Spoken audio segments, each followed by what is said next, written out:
Manager चले गए, जबकि नीलिमा सोचती रह गई और उसने खुद से कहा, फिर से एक साहिल। सच में एमडी के नाम की वजह से आज का दिन बहुत ही ज़्यादा कॉम्प्लिकेटेड हो गया था, क्योंकि उसका दिमाग एक शब्द पर ही घूम रहा था, साहिल। वो तो यहाँ साहिल की तलाश में आई थी, मगर उसे क्या पता था कि उसकी ज़िंदगी में ये सब कुछ होने वाला है। फिर भी आधी मन से ही सही, वो काम करने के लिए अपनी जगह पर बैठ गई। काम करने के लिए नीलिमा ने प्रोजेक्ट तो खोल लिया, लेकिन जिस तरह रात को उसे कविता लिखने के लिए शब्द नहीं मिल रहे थे और वो कॉपी पर पेन घुमा रही थी, वैसे ही आज कंफ्यूज होकर वो कंप्यूटर पर माउस का कर्सर घुमाने लगी। दिव्या उसके पास आई और अपने केबिन में बैठी। उसने नीलिमा की तरफ देखा तो वो अपने आप में खोई खोई सी लगी। दिव्या ने उससे पूछा, कहाँ खोई हो नीलू? तो नीलिमा बोली, कहीं नहीं, तुम कहो कहाँ थी अब तक? दिव्या ने कहा, एमडी सर को एम्प्लॉयज के लिस्ट चाहिए थे, तो बस। अच्छा, तुमने सुना? अपने एमडी सर का नाम भी साहिल है। एक लंबी सांस भरते हुए नीलिमा ने कहा, हाँ, इसी को लेकर तो शॉक्ड हूँ। दिव्या ने कहा, तुमने उनका चेहरा देखा क्या? नीलिमा ने कहा, नहीं। दिव्या बोली, तुम्हें क्या लगता है ये सर तुम्हारे वाले साहिल हो सकते हैं क्या? नीलिमा ने कहा, नहीं, ये भी साहिल नहीं हो सकते, क्योंकि उनका पूरा नाम साहिल मल्होत्रा था, लेकिन इनका नाम तो साहिल खन्ना है, और ये तो कितने रिच भी हैं। और वैसे भी मैंने तो उनका चेहरा देखा ही नहीं, तो फिर मैं कुछ कैसे बता सकती हूँ। अच्छा, वैसे एक कमाल की बात बताऊँ?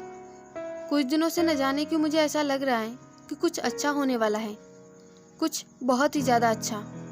दिव्या बोली, ओह, आई विश ऐसा ही हो, लेकिन पता नहीं, तुम्हारे साहिल से मिलने से पहले और न जाने कितने साहिल हमारी ज़िंदगी में आएंगे। Oh God, I am really feel very confused. Topic बदलते हुए नीलिमा ने कहा, वैसे सर को एम्प्लॉयज के लिस्ट क्यों चाहिए थे? याद करते हुए दिव्या बोली, अरे हाँ, मैं तो तुम्हें बताना ही भूल गई। वो सर ने एम्प्लॉयज की लिस्ट उनके प्रमोशन के लिए मांगे थे, और सभी अपना अपना काम ठीक से कर रहे हैं या नहीं। उन्होंने कहा है कि वो पहले खुद ऑब्जर्व करेंगे, उसके बाद देखेंगे कि कौन सा एम्प्लॉय किस काम के लायक है और किसे प्रमोशन मिलना चाहिए। नीलिमा ने कहा, तुम बहुत मेहनत कर रही हो, you deserve such a promotion. तो दिव्या बोली, चलो जल्दी जल्दी काम खत्म करते हैं, उसके बाद घर चलते हैं। अपना काम खत्म करके शाम को दिव्या और नीलिमा ऑफिस से बाहर आई और बस का इंतजार करने लगी, लेकिन न जाने क्यों आज बस लेट हो रही थी। और तभी वहां से एमडी साहिल खन्ना की कार गुजरी, तो उन्होंने नीलिमा और दिव्या को खड़ा देखकर अपने पास बुलाया। नीलिमा तो नहीं गई, लेकिन दिव्या उनके पास गई तो साहिल ने दिव्या से पूछा, क्या मैं तुम दोनों को घर ड्रॉप कर सकता हूँ? सुनकर दिव्या ने नीलिमा की तरफ देखा। नीलिमा ने भी साहिल की सारी बातें सुन ली और दूर से ही साहिल को कहा, थैंक यू सर, लेकिन हम चले जाएंगे। लेकिन एक और बार पूछते हुए साहिल ने कहा, आर यू श्योर? इस बार दिव्या ने जवाब दिया, श्योर सर, थैंक यू। साहिल चले गए और दिव्या नीलिमा के पास आकर बोली, तुमने सर को देखा क्या? पास से तो वो और भी ज्यादा हैंडसम लग रहे थे। तो सीधे सीधे इनकार करते हुए नीलिमा बोली, नहीं, मैंने नहीं देखा। फिर दिव्या ने कहा, तुम भी ना, उनसे मिलने का मौका मिला था, एक बार देख तो लेती। वैसे भी वो यहाँ पहले 2 दिन ही चेकआउट करेंगे, इसके बाद उन्हें ऑफिस के कई और ब्रांचेज को भी चेक करना है, तो उनसे मिलने का मौका हर बार नहीं मिलेगा। जब नीलिमा ने दिव्या की बात का कोई जवाब नहीं दिया, तो दिव्या ने दूसरी बात छेड़कर कहा, अच्छा चलो छोड़ो ये सब, बताओ तुमने साथ में जाने से मना क्यों किया? आज तो बस भी नहीं मिल रही। पहले तो नीलिमा ने स्माइल किया, फिर कहा, आज पैदल चलते हैं। सुनकर दिव्या बोली, क्या इतनी दूर तक? नीलिमा ने कहा, नहीं, इतनी दूर तक नहीं, बस थोड़ी दूर, उसके बाद टैक्सी ले लेंगे। ठीक है, कहकर दिव्या और नीलिमा दोनों एक साथ पैदल ही घर की तरफ निकल पड़ी। रास्ते में नीलिमा ने दिव्या को बताया कि मंडे को उसे पार्टी में जाना है। सुनकर दिव्या ने कहा, क्या बात है, आजकल पार्टी सार्टी हो रही है? इस पर नीलिमा बोली, ऐसा कुछ नहीं है, बस हमारी मैगजीन बारिश की सिल्वर जुबली है तो उसी के लिए पार्टी है और तुम्हें भी मेरे साथ चलना है। दिव्या बोली, पर मेरा ऑफिस? नीलिमा ने कहा, एक दिन का दोनों लीव ले लेंगे।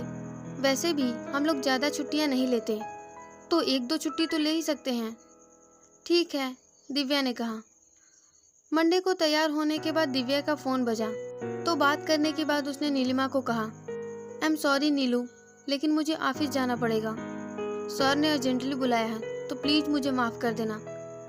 बेमन से दिव्या ने कहा, कोई बात नहीं, पर अगर तुम चलती तो अच्छा होता, मैं वहाँ अकेली पड़ जाऊंगी। दिव्या बोली, क्या हुआ, राज सर है ना वहाँ पर? दिव्या के पास जाकर नीलिमा ने कहा, तुम्हें एक राज की बात बताऊं? वो मुझे थोड़े से अजीब लगते हैं। दिव्या ने कोई जवाब नहीं दिया, बस मुस्कुरा के रह गई और ऑफिस के लिए निकल गई। पार्टी में जाने के बाद नीलिमा को सच में अजीब लग रहा था, क्योंकि वो वहाँ पर राज के अलावा किसी को नहीं जानती थी और नीलिमा को कंफर्टेबल फील कराने के लिए राज ने ही उसे सबसे मिलवाया। और सबसे मिलने के बाद नीलिमा सच में कंफर्टेबल फील करने लगी। सभी पार्टी को बहुत ही ज़्यादा एंजॉय कर रहे थे, लेकिन अचानक से जब लाइट बंद हो गई तो सबके साथ साथ नीलिमा भी परेशान हो गई। लेकिन तभी उसने ध्यान दिया कि उस पर फोकस लाइट हो रही है और सामने राज फूलों का गुलदस्ता लिए घुटनों पर बैठकर उसे प्रपोज कर रहे थे। नीलिमा इस सिचुएशन पर विश्वास नहीं कर पा रही थी। उसे समझ नहीं आ रहा था कि वो क्या कहे और कैसे कहे, जबकि राज उम्मीद भरी नज़रों से उसकी तरफ देखते हुए कहे जा रहे थे, आई लव यू नीलिमा, मैं तुमसे बहुत प्यार करता हूँ और तुमसे शादी करना चाहता हूँ, विल यू? क्या नीलिमा राज का प्रपोजल एक्सेप्ट कर लेगी या उसके सामने खोलेगी साहिल का राज और बताएगी कि साहिल कौन है? इन सवालों के जवाब पाने के लिए सुनते रहिए एपिसोडिक लव स्टोरी बारिश। तो आपको ये एपिसोड कैसा लगा कमेंट सेक्शन में हमें ज़रूर बताइए और इस एपिसोडिक स्टोरी के आने वाले एपिसोड सुनने के लिए हमारे चैनल को ज़रूर सब्सक्राइब कीजिए। फिर मिलेंगे एक नए वीडियो में एक नए एपिसोड के साथ। तब तक के लिए हैव अ नाइस डे।